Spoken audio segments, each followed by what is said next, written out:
Now, one group of people that have struggled throughout the economic crisis are not just renters, but also landlords. So let's discuss this more with Bob Pinnegar, President and Chief Executive Officer of the National Apartment Association. So, Bob, Hello. the American Rescue Plan, it does have aid, to help renters. I want to ask about them first. It's over $27 billion. How badly is that needed right now? Because we already have also had rental assistance been dispersed through previous plans. It is badly needed. I mean, this has been creating rental assistance was months and months in the process, and so as a result, there is a mounting group of renters out there that owe rent for up to 3 months and 4 months at a time, and so it is really important. I mean, we still have with the monies that are currently in the program that are being distributed right now, there's still about an $11 billion shortfall. And that is growing each month as people who are currently unemployed aren't able to pay next month's rent.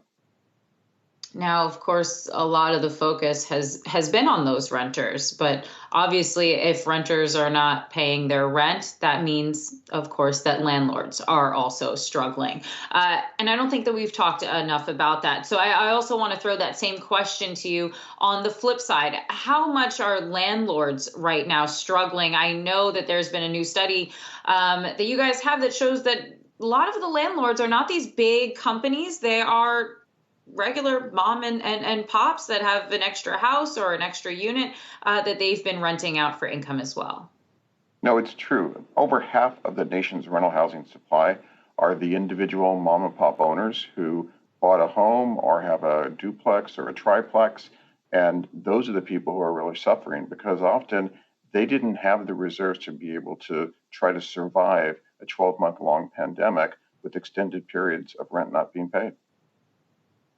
And as a result, are you seeing, when you're talking to some of these landlords that they've had to foreclose perhaps on some of those apartments that they own or some of those houses that they might own or duplexes that they've been renting out? Well, with the current eviction restrictions, there is no ability for the property owner to take back the asset. And they're in a situation where what they're trying to do is work with their lenders to be able to get forbearance from the standpoint of mortgage payments because they still have to pay the mortgage, even with forbearance, but also taxes, maintenance on the property, all those things need to keep going on. I mean, you can defer maintenance for a short period of time, but the longer you defer maintenance, the more it results in damage to the property. And so, these are small business owners that are just trying to survive through this period of time as they have so many different forces coming at them. And we've talked a lot with housing experts before, who've said that the funds that had been proposed in previous acts, that they weren't enough really to stave off a homeless crisis, essentially.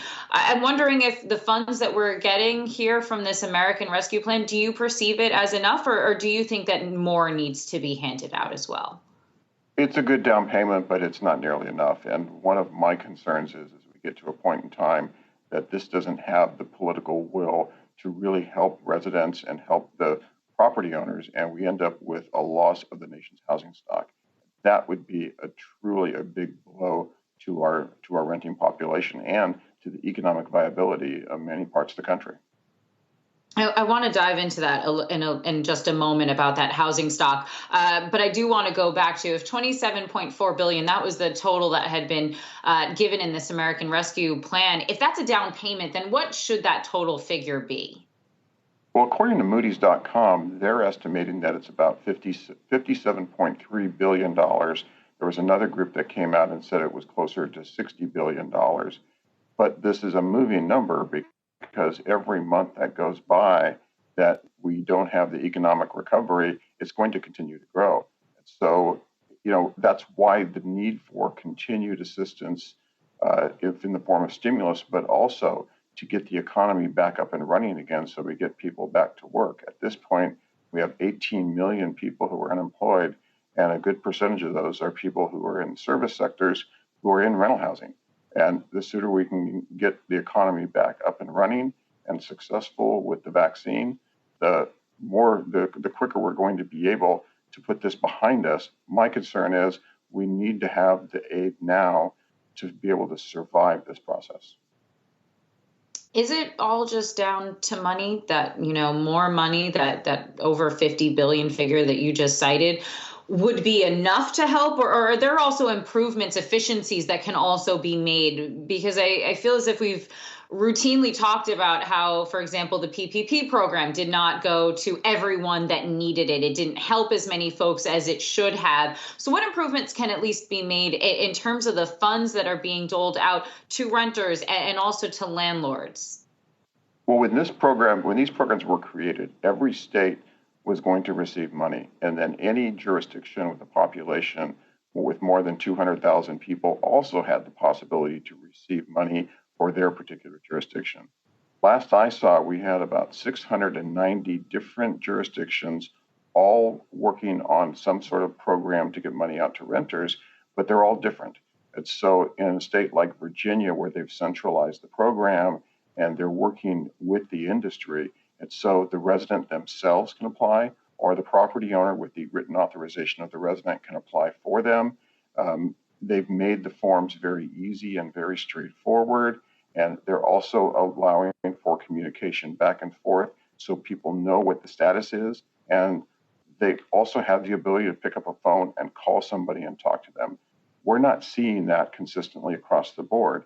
And from a national perspective, when you look at this, the federal government set up certain guidelines, but local jurisdictions are free to change the system dramatically. So we have some parts of the country where people have restricted the program to a point that it's being very difficult for the renters or for the industry to help their residents to get in there and apply for these dollars. All right, Bob Pinnegar, President and Chief Executive Officer of the National Apartment Association. Thanks so much for joining us today.